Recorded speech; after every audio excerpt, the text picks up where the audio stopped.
So, this is it guys. I'm done cooking with my favorite lipstick, the Galaxy. We'll eat na. I prefer to use my hand. Clean naman to. Pag-wash naman ako and alcohol. We'll try. Sarap. Ano lang to, toyo kalamansi.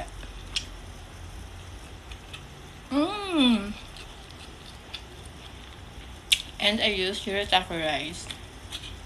Kung hindi tayo ganun pa, guilty kumain ng rice. Then I use white onion. Kain tayo. Tagal ko na kinikrave to. Since college ako, nagluluto ako nito. At matagal siya mapanis. Matagal. Nakukonsume ko siya na matagal kasi like mga 3 kain. Kasi yung parang isang ganito, parang tagal mo siya maubos. Isang kain kayam na.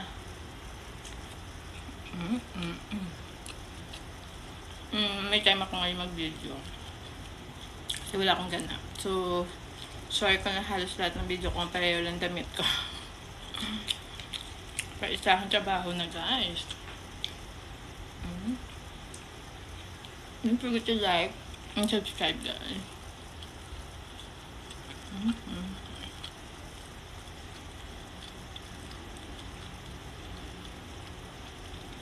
Ang sarap talaga ng white onion. No?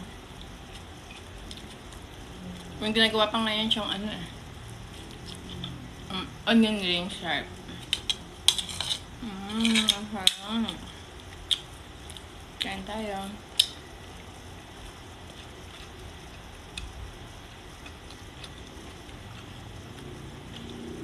Ang 4 na piraso lang na kalamansi ang nilagay ko. Kasi dati, try ko yung maraming kalamansi. Ang asim. Pag kumakagat talaga. Pati sa lamunan ko.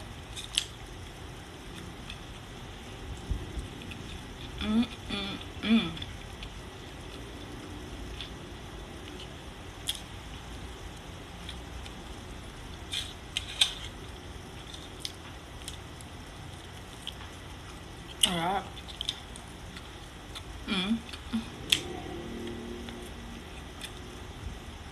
Nalala ko kasi yung dating buhay pa yung mama ko. Lagi niluto niya. Ano yun? Niluto niya na ito pag sahod ng papa ko. Parang ang saya-saya ako pag sahod ng papa ko. Kaya makakain naman kami na masarap. Hindi na laging sardinas. Siyempre tayo, diba? Aranasan natin ganyan. Kasi marami tayong magkapatid. Hindi katulad sa generation yan. Siyempre nadala na tayo. Isang anak lang. Parang binabawi natin lahat ng gusto natin. Binibigyan natin sa anak natin. Okay lang. Just diba, natuto tayo dun. Tapos minsan noodles lang. Kaya mangungutang ka sa kabilang bahay. Hindi may sari-sari store. Ililista na lang daw po, babayaran ni papa pag sahod niya. Ama ako lagi ganun inutusan ng papa ko. Ang gulit na galit yung matanda. Ang nagbabantay. Sabi yan, may utang pa kayo dito, di ba babayaran? Ano na lang daw po ng papa ko next month. Sabay niya lahat. Ako nagsusun. Tapos pag sahod ng papa ko guys. Di ba 7 kasi kami magkakapatid. Bumibili talaga siya either lechon, ang buong lechon, manok ha. Kasi kami niyan. I-shrimp kami lahat kasi pas mama ko pa, papa ko pa. Sige, isang peraso na kami na maliliit. Story time no, habang kumakain. Tapos, minsan, pag Sunday, wala silang pasok yung papa ko. Maaga pa yan siya gigising pag Sunday. Magkakompuni ng mga gamit, mag-aayos ng mga sila sa bahay. Tapos lagi may patugtog ng mga Victor Wood. Alam mo yan. Kaya Sunday's best. Tapos kami naman magkakapatid, magsisimba kami niya kasi sinusundo kami niyan ng parang teacher ko nung maliit ako. Grade 2 ata ako nun. Sisimba kami. May jeep yan. Merong service. free na yung breakfast doon. Tsaka, pag napaiwan ako for youth, alam mo yung youth na ano. Ay, hindi pa pala ako youth no, kasi grade 1 ako. Grade 2 at 8 years old. Hindi kasama ng lunch. Alam mo, magkakapatid kami? 7. Kasama ko talaga lagi yung 5. Kasi pangalawa ko. So, yung hindi sumasama sa amin, dalawa akong kapatid na lalaki. Siya medyo lalaki yan. May sariling mundo sila. Yung kuya ko, tsaka yung sunod sa akin. Kasi isang taon yung gap namin. So, ako lagi yung bit-bit ko yung 5. 4 ko na kapatid. 2 sa kabila, 2 sa kabila. So, magsisimba kami niyan. Pag uwi namin yan, guys, may luto na yan si Papa. Minsan nagluluto yun ng puchero, sinigang. Tapos, may ano na yan. Alam mo yung niyog? Bumibili talaga siya ng niyog. Napakuha siya ng niyog. Tapos may gatas. Kasi wala na din yung papa ko eh. Kaya nakakalungkot. Naiyak na ako. Bisit. Basta ganun. Alam mo kung saan na okay na kayo, no? Saka sila na wala. At yung maganda yung memories na iniwan nila, di ba? Saka alam nyo guys, yung pagkamatay ng mama papa ko, hindi sila pinahirapan eh. Bigla lang sila natumba. Tapos, yun. Pagdala sa hospital, ano na? DOA. DOA, ano yun? Dead on arrival. Ako, hindi ako masyado, nasaktan ako doon kasi medyo bata pa ako, nawala yung mama ko. High school ata ako. Tapos yung papa ko naman, itong 20 plus na ata ako. Nasa abroad pa ako nun. Kasi nga, wala pa ako anak nun. Gusto ko talaga mag-abroad ako kasi gusto ko bumawi sa papa ko. Gusto ko siya bilhan ng motor o ano. Kung ano mapapasaya sa kanya. Mahilig kasi siya mag-bike. Sabi daw nila, mahilig daw yung papa ko kumain ng mga nilaga. Yung mga beef, baboy. Tapos may inyong lagi ng Sting, yung energy drink. Yung bigla na lang yun natumba. Tapos napagdala sa hospital, wala na din. Ang iniisip ko lang, umalis lang silang dalawa. Pinuntahan nun sila, tulad ng ginagawa nila dati. Pag si Papa nagtatrabaho siya, umaga pa lang alis na yan, mga 5 a.m. Uwi niya mga 6 ng gabi. Or minsan before 6 nandiyan na yan.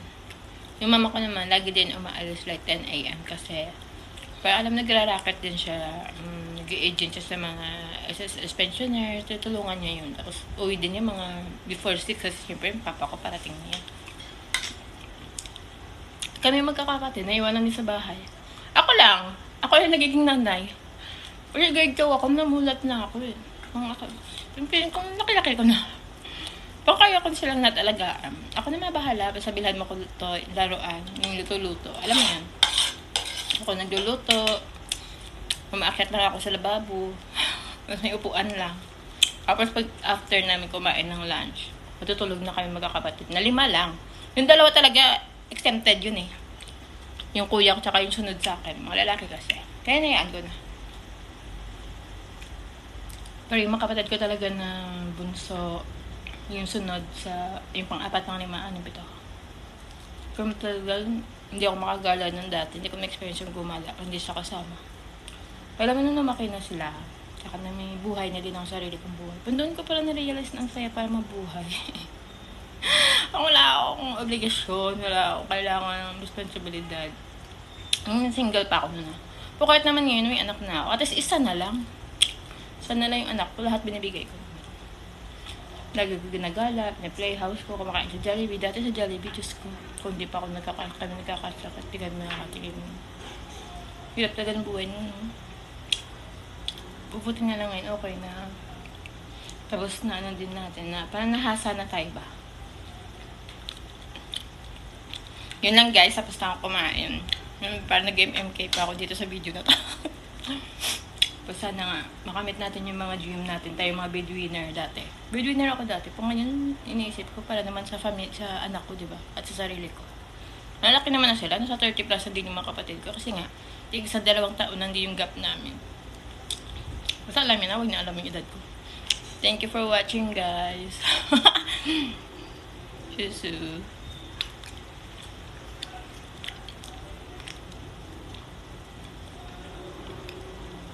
Meron ba pala? May 5 seconds pa. So, hayaan nyo na muna dyan. Sana hindi ako may yellow tag dito.